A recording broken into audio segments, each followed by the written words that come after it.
Assalamualaikum warahmatullahi wabarakatuh.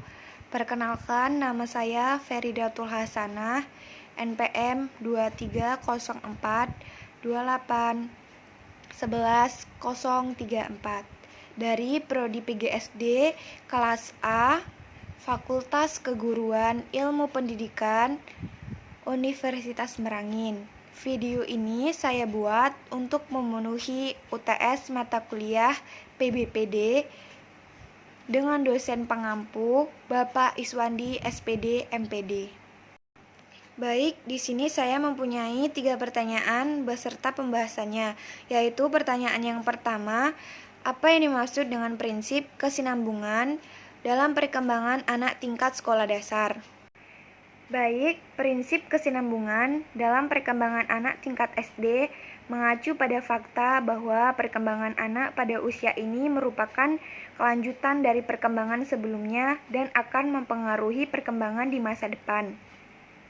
Oleh karena itu, penting bagi orang tua dan guru untuk memahami tahapan perkembangan anak pada usia ini dan memberikan dukungan yang tepat untuk membantu anak-anak dalam mencapai potensi mereka yang penuh. Pertanyaan kedua, bagaimana teori Piaget dapat membantu orang tua dan guru dalam mendukung perkembangan berpikir anak?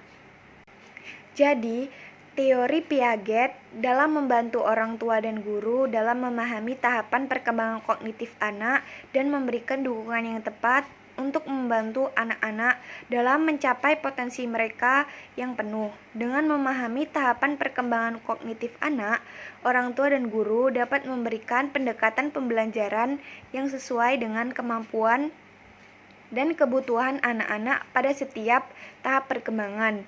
Hal ini dapat membantu anak-anak dalam membangun keterampilan dan kemampuan mereka secara efektif dan efisien.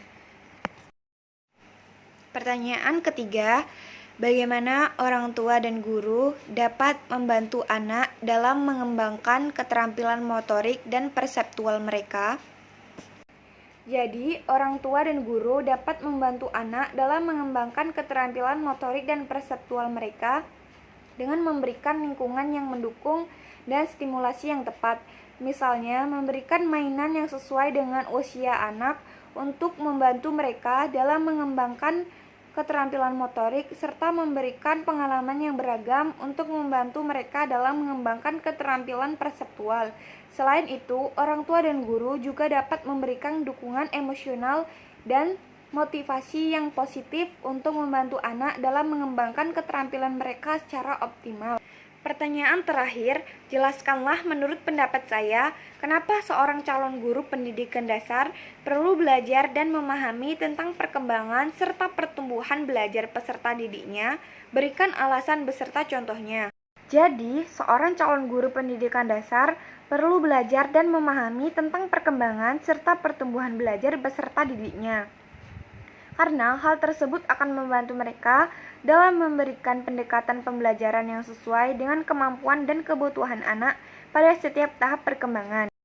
Dengan memahami tahapan perkembangan kognitif anak, guru dapat memberikan pendekatan pembelajaran yang sesuai dengan kemampuan dan kebutuhan anak-anak. Pada setiap tahap perkembangan, hal ini dapat membantu anak-anak dalam membangun keterampilan dan kemampuan mereka secara efektif dan efisien. Selain itu, dengan memahami perkembangan biologis dan perseptual anak, guru dapat memberikan dukungan yang tepat pada anak dalam mengembangkan keterampilan motorik dan perseptual mereka secara seimbang. Contohnya, jika seorang guru memahami bahwa anak pada tahap sensori motorik belajar melalui indera mereka dan pergerakan fisik mereka, maka guru dapat memberikan pengalaman belajar yang konkret dan terstruktur untuk membantu anak dalam memahami konsep yang lebih sulit. Dengan demikian, pembahasan tentang perkembangan dan pertumbuhan belajar beserta didik sangat penting bagi seorang calon guru pendidikan dasar untuk membantu anak-anak dalam mencapai potensi mereka yang penuh. Baik, cukup itu yang dapat saya sampaikan. Kurang lebihnya saya mohon maaf. Saya akhiri. Wassalamualaikum warahmatullahi wabarakatuh.